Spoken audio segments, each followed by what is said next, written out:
And Jesus grew in wisdom and stature and in favor with God and man. Wow. Fully God, and he grew in wisdom and stature and favor with God and man somehow. Certainly he had to grow from having to have his diaper changed and nursed to certain things. And how did he make that first craft he made, whether it was a table or a piece of iron? Or how did he do that? The first one couldn't have been perfect. But he gave, since he was without sin, he gave perfect effort. And by the way, that's kind of the key to getting better at everything. If I give my best at this thing, I'll figure out if it's for me or not faster, right? He grew in wisdom and stature and favor with God and man. We're being called to grow, Emmanuel, in wisdom and stature and favor with God and man. That's what we're called. And here's what it looks like. We got to know who has been this person or knows somebody who is, they know, but they don't do. We call that conscious incompetence. When I know what to do and don't do it, that's conscious incompetence. And how about who's been the person or knows the person who is just doing but doesn't know? They know, they don't know, but they keep doing it. And so that's unconscious incompetence. But when I know and do, I grow on this line of being. It becomes who I am. You didn't feel the best of being a Wonderman employee even before it changed to Wonderman Thompson, before it changed to VML. But after you got there a little while, you're like, you know what? I kind of know what I'm doing. I know it. And now I know what I'm doing, so I'm being a good Wonderman employee. And we use this analogy. I don't really think it can be overused because it's so simple. But unconscious competence is when I can just know what to do and I just do it and it becomes just part of who I am. When's the last time Ja thought about dribbling? And he's not having to relearn that either as he gets ready to come back, right? Like, so he thinks about that like I think about breathing. None. I have to think about dribbling. I have to help my 10-year-old think about dribbling. And how long does he think about whether to turn around and dunk it like this or just lay it in and get back down the court? How long does he think about that? Can't be longer than a half a second. That's an unconscious competence. So we're the same when we really get to be a good agent, when we really get to be a good attorney. There's some things you're just doing that you're building on. Now I've never seen one of these before, but all my other unconscious incompetence helps me be able to know how to deal with this deal. So with that, what's a healthy view of life? Joyful? What's the view that gives them joy? The Lord is my shepherd, I lack nothing is a pretty good view of life. Who knows people that walk around that way? I've always been provided for. The man with the least. I've been to Africa with a man whose legs ended at his knees and he was able to really walk around just with his hands. And I went in his hut. He must be one of the most generous persons I've ever met in my life. I know people with a lot of nickels who have a very generous view of life. They just like to act like they don't need it at all. It matters how you view how you got here. It matters how you view where you're going. The view of it. Okay, and then we'll read this. Read this, Frank. The eye is the lamp of the body. So if your eye is healthy, your whole body will be full of light. But if your eye is bad, your whole body will be full of darkness. If then the light in you is darkness, how great is the darkness? Product of what we take in. I had an old boss that said, where you stand determines what you see. Like where I put myself, there's a certain place I can't go anymore. I've seen those are bad for me. But here in the Greek, and the Bible Project breaks this down, it's a vision, and a healthy vision is genuine and generous. That's what the Greek word means. It's genuine and generous. It's genuine, it knows who it is, it knows how it got there, it knows where it came from, and it's generous because it knows it's not theirs. So it's generous with everything because I see the world as I'm not in control. The darkest place to be is to think you're in control. Okay, so we got to have a good view, yes? And so then ask this, where is worry on this competence chart? Yeah, it has some knowledge. It has just enough knowledge to go, oh no. Worry is I have a little knowledge, but not much, honestly. It's pretty low. Because the more I know, and then I don't have I'm worrying not doing. Worrying is an action, you could argue, but it's the lowest of all the actions. Okay, where's control? I got to control this, and I'm not only thinking I need to control it, I am controlling it. Where's that? I don't know much if I think I'm controlling. Because let me add up the 7 greatest things about me. I controlled none of them. Just checked. None of them. I remember, like, when you were little, you were starting to, you kind of had this communication with your wife's family, and you were making sure she was raised a certain way just so that when you all got together later, it would be perfect, right? Totally controlled that. I remember how you did that. All the great things about us, all the things, if we'd make a list of what we're thankful for, we've used, it's stuff we've used probably, it's stuff we've had a blessing with it, and stuff maybe with our kids, you have made them better human beings. There's no doubt about it. And so not like I hadn't been involved, but the DNA structure, what'd you do there, John? And they're so different. Their starting point's great, but I get to influence it. I get to influence this part, the becoming. Okay, where's trust? Trust in God. Where's that? Unconscious competence. Yes. All right. We probably can just break for lunch. All right. Can I get better at anything by keeping it to myself? In all my other gifts, violin playing, John's got a master one. There's a lot of practice, but knowing you're going to put it in front of others and then giving it to them was the beauty, right? And when you wept the first time a lot over it, it was in front of others because he was responding and he was making it right and all that. I did too, so I'm just saying that for the same reason. We practice things by ourselves. Maybe make this the last job reference. He went in the dark to get better, but then he had a vision of what it was going to do and be different with, right? Can you get better at anything by yourself that's a gift to the world? By holding on to it, by keeping it. Can it improve really by keeping it to yourself? Even my social awareness, even that first competence, like becoming emotionally intelligent, really requires some practice in front of others. Now, it's not, and my emotional intelligence isn't really for me, it's for somebody else. Okay. Do not store up for yourselves treasure on earth, where moths and vermin destroy, and where thieves break in and steal. But store up for yourselves treasure in heaven, where moths and vermin do not destroy, and where thieves do not break in and steal. What stands out on this? What's even the math of it? How long has the greatest business in the history of the world lasted? Rockefeller, they said maybe 4 generations. But even if we're all 70 more years in us, the math of that to something that lasts forever, where's the decimal on that? Incalculable. Can't find it. There's so many zeros, it'd go around the earth and it would just keep going. That's how many zeros. It's not even close. And so many things. I mean, you see this in your kids. You see this in people more immature than you at work. They're going for it now. But hey, we've got a little bit longer haul here, like dinner. Hang on to that snack. But we got a longer haul. So then, that's the math of it. Because so much of this, and I've been in a lot of discussions lately about, but you can measure these things and you can't really measure those things. Well, I don't know. You can measure how long stuff lasts. You can measure that you can't measure it. You can measure it that it goes further. Because it's forever. Now then, why not store it up here? Doesn't last that long, we'll lose it. And the stored up stuff doesn't do a lot. It really creates a false plan B. And how much more glorious is stuff that actually has use? It's like storing up my basketball talent or my violin talent. Is a piece of it. I can put it to use. We think the first lie in the Bible is God's holding out on me. It's perfect. Everything is perfect. And yet, the devil tempts Eve into going, well, it might be better. There might be one more thing that's better. You might have this, you might have that. He promises the things. And she does a lot because there might be more. It's already perfect, might be more. David had everything. In his greatest moment of glory, he knew it was a spiritual moment.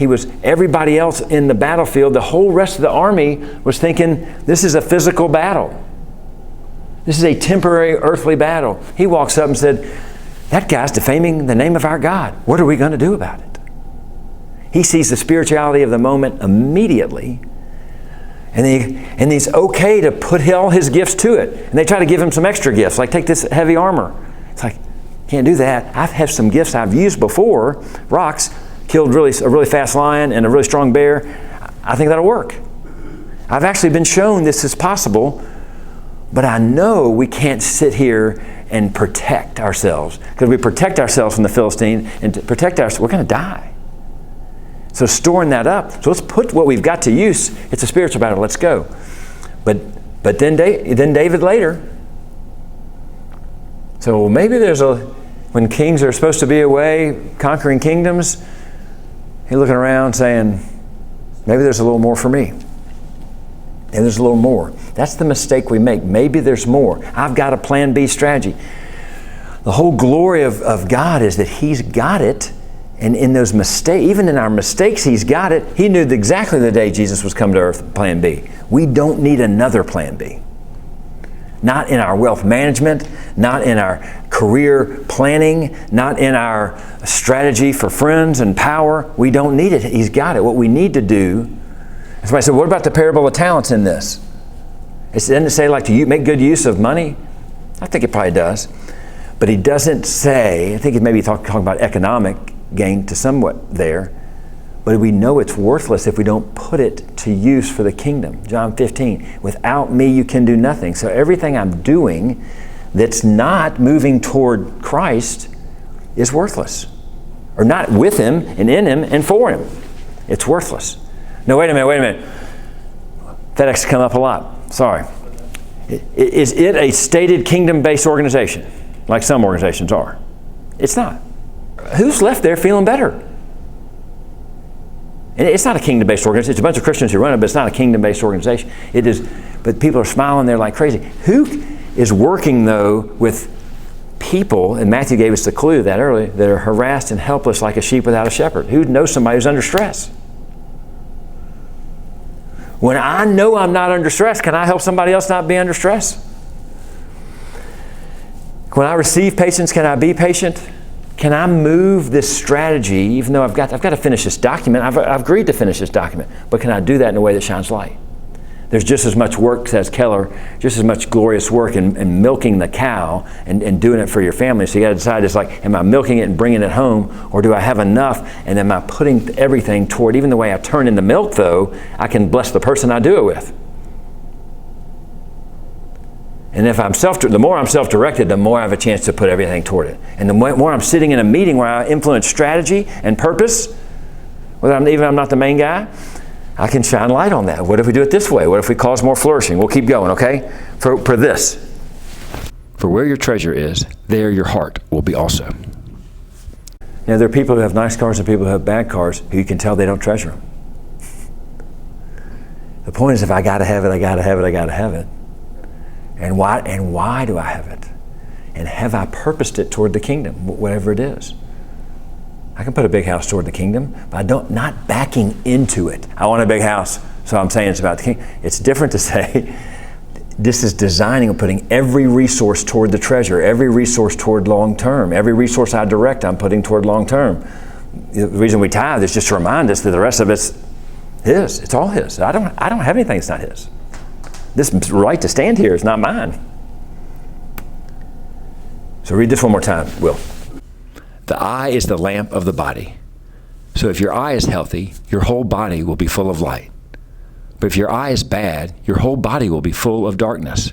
If then the light in you is darkness, how great is the darkness? So the truth is, how we view the world changes everything. What does this tell us about how to view the world and what it does? I say a healthy eye is defined as genuine and generous because I know it's not mine. I know everything's been given to me. I know the Lord is my shepherd. I lack nothing. Then even the decision to what I take in is from there, from a master view, a world view, you'd call it, of how I got here and where I'm going. Let's think about that. How'd you get here? I'm fearfully and wonderfully made. He placed me here. When did He call you by name? I view that He called and appointed me for this time at least 4,000 years ago. We debate old earth or new earth. Even good Christians debate some of that stuff. But no matter what, before he got started, he knew us. He knew us. So I view as that. And where am I going? In glory forever. And it's not just fire insurance. You're on mission now, and it's going to be perfect later. Perfect. Not like kids. Like, hey, buddy, one thing is we're just not made. We're made for heaven, and we're not made for here. But when we get there, it'll be glorious. We'll be worshiping forever. And he's like, you mean like sitting right in front of the preacher and stand up and sit down and stand up and sit down? And no. In glory. More like the craziest you ever went. Oh, well, that was at that time. It was only like a couple of years past, and you almost fell out of the seats and 2 decks down because you were so excited about a win. Like that. What's this saying? No one can serve 2 masters. Either you will hate the one and love the other, or you will be devoted to the one and despise the other. You cannot serve both God and money. What are the facts of this first, and then why can't we serve both? We'll cover both. What is money? Is it positive, neutral, or negative? Neutral. It's an inanimate object. Here's what it doesn't say. Make sure you hate money and get rid of all of it. It doesn't say that. It says you can't serve it. Well, first of all, it's an inanimate object. It's not a person. It's not a thing that can be served. It's certainly not a God. But we make a God of it when we say we got to have more, and we're going for that. So it's an inanimate object. Now, it has power. Andy Crouch talks the best 19 minutes on money in the history of the world for business people from faith-driven investors on the site. It's at the bottom of the article. You can go all the way to it. It's something we shared in the past. But he said it does have power. He said it has power in Caesar's day. Power Caesar doesn't have, because it's fungible. We can make it into other things. It's accountable, and it's storable. And so you can actually count it, and you can actually store it. And then see, we're trying to get away from the law, but we keep going back to stuff we can count. You see the correlation there? I want to be into stuff I can count, because then I can measure myself for Sheridan. I can count it up. I can store it for later. Rockefellers can only store it for several hundred years. This is forever.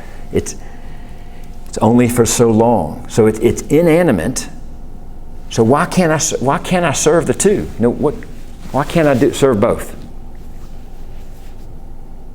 Who's an athlete in here? So 2 people calling the play for the line. Half the line hears one thing, and half the line hears the other. What happens? Busted play. I can't even take 2 directions. If it's even funnier in a child's game, if the child listens to the coach, or the child listens to the parent. You can't do both, can you? It's a mess. Those are at least both people. Those are at least both people who demand loyalty. A coach does, and so does a parent. This is a thing, and here's what Crouch says, the most important line. If I have a goal for money, I treat people as things. It'd be my testimony that even as I was trying to love people on the 32nd floor, all the people we had, but I would see even my corporate boss in New York, and maybe I would just see him as a thing to help us run the great organization we were running down here. That's usury. When I treat money as a goal, I treat people as things. Everything is yours. You've been given everything, and you got it all from God. And He's saying, put it to use for the good reasons. It's supposed to work for you. And think about it. Everybody's got this decision. The reason you made the decision, the chief reason you make a decision, is what you end up serving. If I think my son's going to be the greatest lineman, the next Michael Orr, and I'm going to build him this way and build him this way and build him this way, and he's going to be the next great blindside, and then he's going to be able to do it, and then he only gets to 5'9" and 162 pounds, and I've spent my whole life for him to do that, where am I? I'm serving that. I'm serving that forever. I'm recovering him from that because I built him up to believe that. Also, I'll be working in counseling sessions for the rest of my life working on that. But instead, I'm supposed to take nickels and put them to use. They're means. It's worth nothing until I put it to good use. It's inanimate. It does have fungible, accountable, storable power, but it's supposed to be used by you to the glory of Him. So to focus on what lasts, don't focus on collecting more. It just leads to building up how to protect, and then those you know who are in protection stages, are they at peace? No, they're trying to figure out the next thing to do to protect. If I wall my whole garden and put video cameras everywhere, then I still get nervous about what the next thing is. If I'm focused on protecting, I might have too much stuff. A great kid in New Orleans one time said, this mission organization brought all these people bikes and they didn't have bikes, and somebody took their bike and the guy who brought the bike said, "Oh, you didn't lock it? We gave you a lock too. Why didn't you lock it up?" This sweet little 9-year-old girl says, "What if they needed it more than me?" Again, I'm not saying it's not reasonable. I'm not saying you're not charged as a father to protect your people. But the more I think I have, the more I think it's mine, the more I'm obsessed with unhealthy protection. We know the difference. We know the difference if we're serving our spouse and keeping them safe, and serving my family, and then gathering up stuff and protecting it. And then store up what lasts. What lasts forever? Word of God. Yes, God's Word.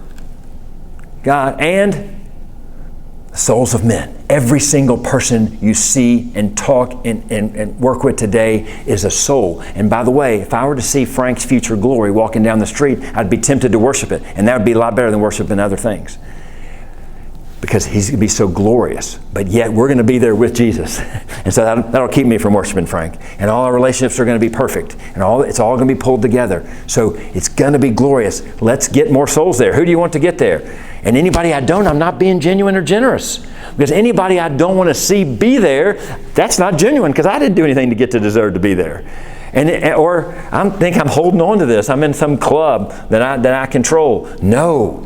I'm supposed to give this thing away. And the more I give it away, the more I know I'm walking with Him. The more glory, the more joy. All the time. Value God and where He's taking it.